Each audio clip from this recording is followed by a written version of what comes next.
The first time I realized my neighborhood had slipped straight into parody was the day I saw two police cruisers idling out front, just sitting there like sharks who'd caught a whiff of blood in the water.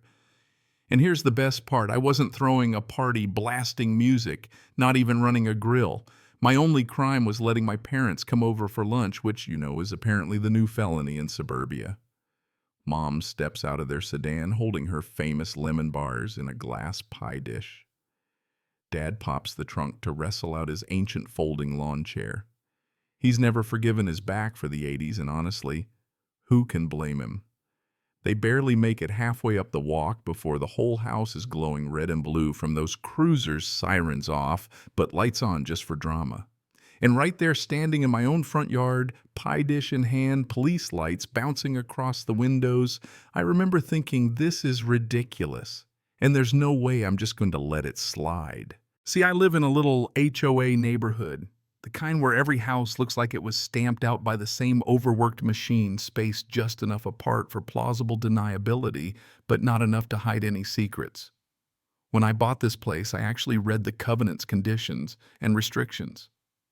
Yeah, I'm that person, spent an entire weekend slogging through them like they were a tax seminar, but I'm not signing anything without knowing what's inside.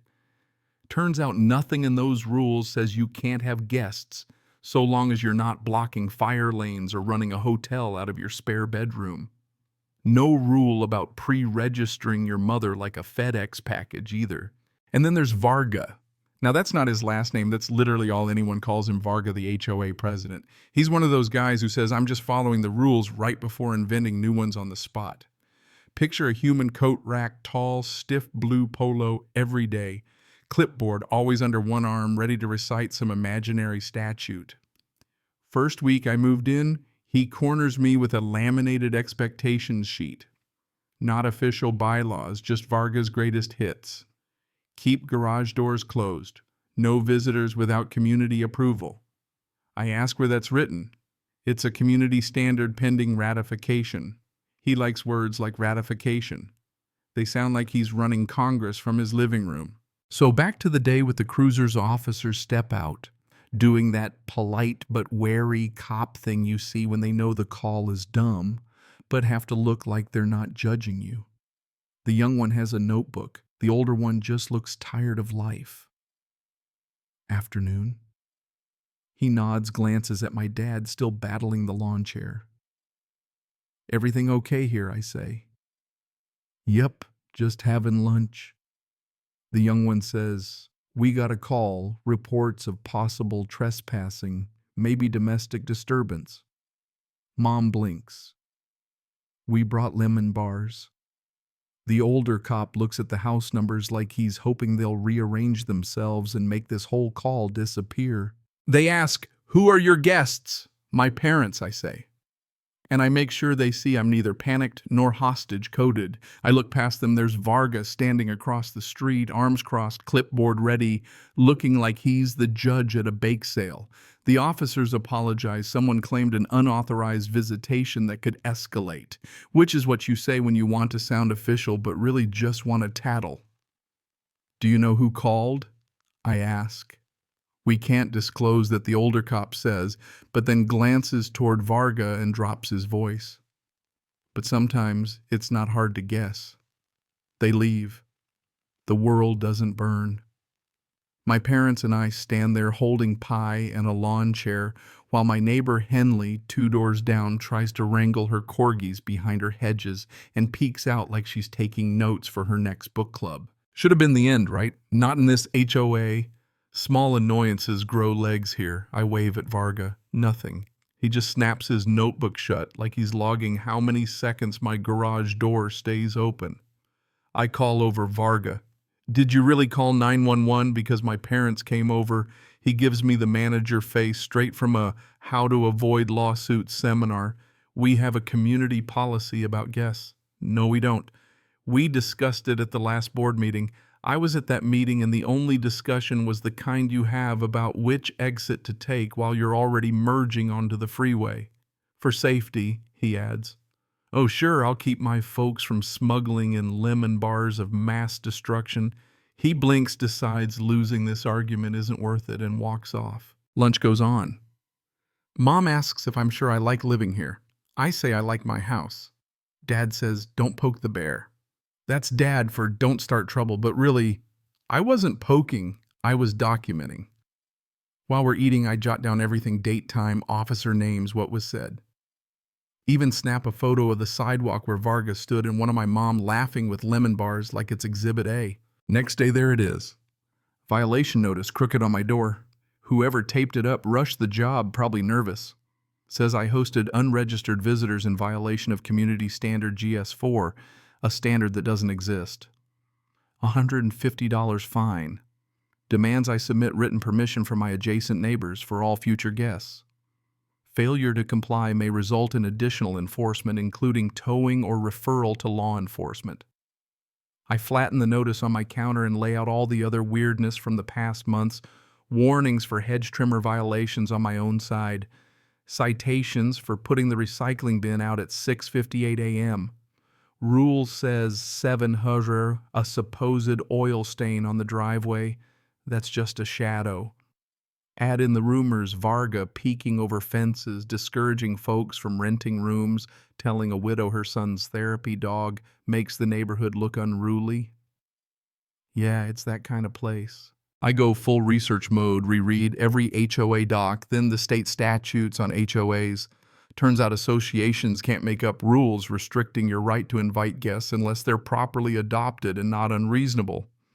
And you can't use police for made-up HOA rules. Next week, we get an emergency board meeting notice topic: guest policy. Fine print says owners may attend, no comments taken. I print it out right, say less. I'll bring cookies and show up anyway. 9 owners come. Henley's there, corgi tote bag and all. Varga presides like he's Judge Judy, announces the adoption of GS4 guest pre-authorization. For safety, he says like that's a magic phrase. I stand up, statute in hand, highlighted like a teacher. You can't restrict my right to invite family. You didn't post notice, no open forum, not legal. Greer, one board member, says, it's community property. Nope, I reply. My house is mine.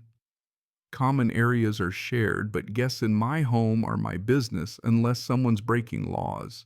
Calling 911 because my mom brought dessert. That's not enforcement, that's wasting everyone's time. Elma, retired counselor, raises his hand. We never had to ask permission before. This is goofy. Varga insists unknown cars make some people feel unsafe. We're not a gated community. Delivery trucks drive through all the time. Tow if they're illegally parked. Call the cops if there's a real issue, but my parents. Not a gray area. They vote anyway. 2 for 1 abstain, GS4 passes. I go home, write it all down, and decide, fine, let's comply to the letter. I draft my own guest permission forms, ridiculously detailed just to make a point. I go door to door, neighbors laugh, roll their eyes, some share their own HOA horror stories, a kid's bike left out for 8 minutes, a Halloween ghost scene after November 2nd, a letter about a rain barrel. I collect 22 signatures, more than half the block. I send them to the board with a cover letter, copy the fine, and just to be extra, I invoice them for my time $150. If we're making up charges, I want in on the fun. Didn't expect to get paid, just wanted to show how absurd it was. Did it work? Not quite. I get another letter continuing violation, fine doubled to $300, and a flow chart explaining the escalation process. I reply with legal citations, case law request for a hearing. Nothing. Then boom, $300 yanked from my bank account via the auto draft I'd set up for dues. I call the management company. They say the board told them to add fines to my account and deduct. I say, you can't do that. She says, they said you were creating a hostile environment with your parents' lemon bars. That's when my voice goes calm the way my mom hates, because it means I'm about to go nuclear. I kill the auto-pay stop payment at the bank, fire off certified letters demanding a ledger, a hearing, and an end to this nonsense. In reply, I get a community safety incident report, my crimes, mom's car, Henley walking her dog to my door, my tone at the board meeting. That's when I start digging. I pull 911 records, public info. Thank you very much. I get the call log and audio. It's Varga using his name calling emergency services because he says my parents are unauthorized individuals and there's possible criminal activity. Lemon bars. Criminal activity. Now, if there's one thing that makes me crazy, it's people clogging up real emergency lines with their little power trips. I get organized. I gather my evidence, dates, docs, signatures, and set up a recall petition. Turns out you can boot a board if enough neighbors sign. I walk the block, tell folks what's up. Most are just regular people who want to live in peace, not worry about their aunt being an illegal visitor. I get the signatures, send notice for a special meeting, reserve the clubhouse, make sure every T is crossed. Varga tries to stall, sends out a clarification policy is suspended pending legal review, but he asks people to discuss guests with neighbors as a courtesy. Then a family with a disabled niece gets a violation for her temporary wheelchair ramp trip hazard. I point them to federal law on disability access, fire off another letter, CC, the State Civil Rights Office. The day of the vote feels like small-town election day. Everyone shows, even the neighborhood teenager who never looks up from his phone. I bring donuts and my trusty binder. Varga sits up front acting like this is all beneath him. Greer doesn't show word as he quit by text. I lay out my case, the 911 call, misuse of funds, unauthorized fines, every line of the law. People tilt away from Varga. Elm says it's supposed to be a pool pass, not parole. Henley says she'll file a civil rights complaint if the ramp citation isn't dropped. The kid finally looks up. You called 911 on lemon bars and the whole room cracks up. We vote majority in favor. Varga and his last supporter are out. Interim board steps in Jules, who radiates competence and calm, Elm for common sense, and Toby, the checklist guy. First act, cancel all fines. Second, write a real rule homeowners can invite guests anytime for any lawful reason, period. Next, they stop the auto deductions, require written consent for anything else, and refer Varga's 911 stunt to the police for review. And would you believe it, 2 weeks later, an officer shows up, polite knock, not urgent. Asks if I'll give a statement. I do. A week after that word gets out, Varga's been cited for a false report. It's not jail, but it's a real thing, a fine, a record, and a Saturday morning class with folks who called 911 for fireworks complaints. Oh, and the board sends him a bill for the legal fees he racked up. He actually pays. You'd think that'd be the end. But people like Varga don't quit. They just change tactics. He starts hanging around the mailboxes, warning anyone who'll listen that the HOA is turning into anarchy. Soon there'll be goat rentals and raves on every lawn. What he doesn't realize, once you remind people they have a voice, they use it. Next election, more ballots than ever. Jules wins, Elm steps aside, Toby stays. Me, I join the rules committee. We rewrite the documents to make sense for real life. Your home is your home. Invite who makes you happy. You don't need permission to live your own life. Best twist, Sierra, a neighbor I barely knew, shows up with cookies and an old Varga letter. Her brother looks suspicious for visiting twice a month. She let it slide but decides now's the time to speak up. I help her file a state complaint, stacking all our evidence. No more permission slips for living a normal life. Do I get why rules matter? Sure, trash day noise, the usual stuff. But rules are for community, not power trips. They're supposed to make life smoother, not a legal battle every time my dad unfolds his lawn chair. That's what I tell myself standing on my porch looking at the new sign Jules put up, use your neighbor brain. If it's not hurting anyone, let it be.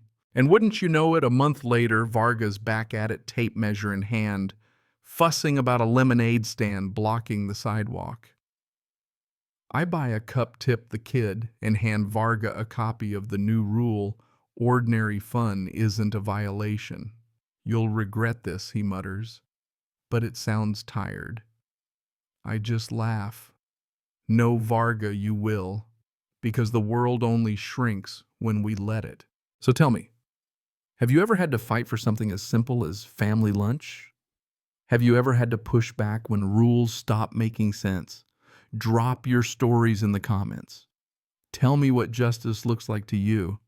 And hey, if you think ordinary life is worth defending, hit that like button, subscribe for more, and remind your HOA the people still have the power.